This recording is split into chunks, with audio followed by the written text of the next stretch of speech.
Assalamualaikum warahmatullahi wabarakatuh. Saya Fani Maulana Septian dari kelas A1 Ilmu Komunikasi dengan NIM 200011058 ingin mempresentasikan tentang komunikasi massa. Menurut Jalaluddin Rahmat pada buku Psikologi Komunikasi, komunikasi massa adalah jenis komunikasi yang ditujukan kepada sejumlah halayak yang tersebar melalui media cetak, surat kabar, majalah, elektronik, radio, dan televisi. Karena disampaikan melalui media, pesan dapat diterima secara serentak dan sesaat. Di sini saya akan menjelaskan tentang efek kehadiran. Efek kehadiran dibagi menjadi 5 macam. Yang pertama adalah efek ekonomi, yang kedua efek sosial, yang ketiga efek penjadwalan kegiatan, yang keempat efek kenyamanan perasaan, yang kelima efek menumbuhkan perasaan tertentu. Oke, langsung saja ke efek ekonomi. Yang pertama adalah efek ekonomi.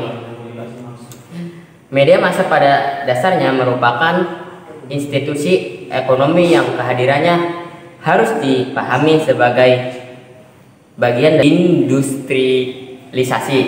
Contohnya, koran sebagai media massa sangat berpengaruh bagi industri percetakan dan pabrik kertas. Dan juga hadirnya koran sebagai media massa juga membuka lapangan kerja untuk jurnalis dan wartawan ataupun untuk seorang yang pasang iklan. Sama halnya dengan televisi.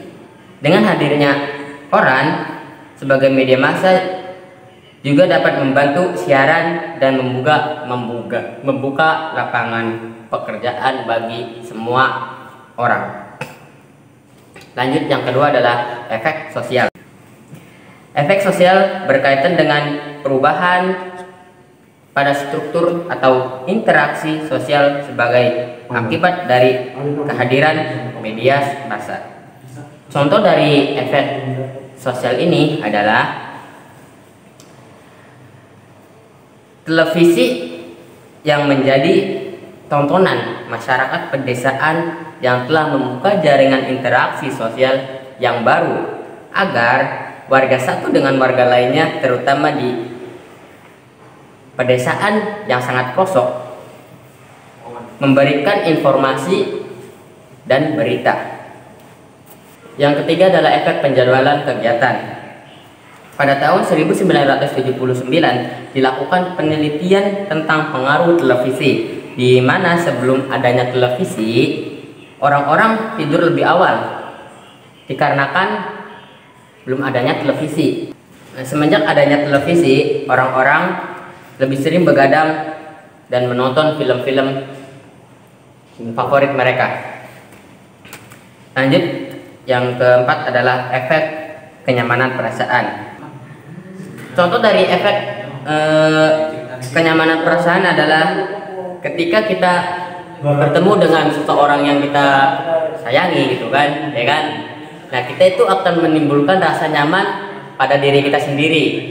Yang kelima adalah efek menumbuhkan perasaan tertentu. Contoh dari efek penumbuhan perasaan tertentu adalah ketika media massa selain dapat menghilangkan perasaan dan tempat pelampiasan, media massa juga dapat menumbuhkan perasaan baru terhadap seseorang. Contohnya, di saat kita menonton film yang bergenre menghibur kita, maka diri kita sendiri akan merasakan bahagia. Ketika kita menonton film-film yang sejenis horor gitu, nah, diri kita lama-kelamaan akan menjadi penakut. Oke, mungkin itu saja yang bisa saya sampaikan. Kurang lebihnya mohon maaf. Wabillahi taufiq wal hidayah. Wassalamualaikum warahmatullahi wabarakatuh.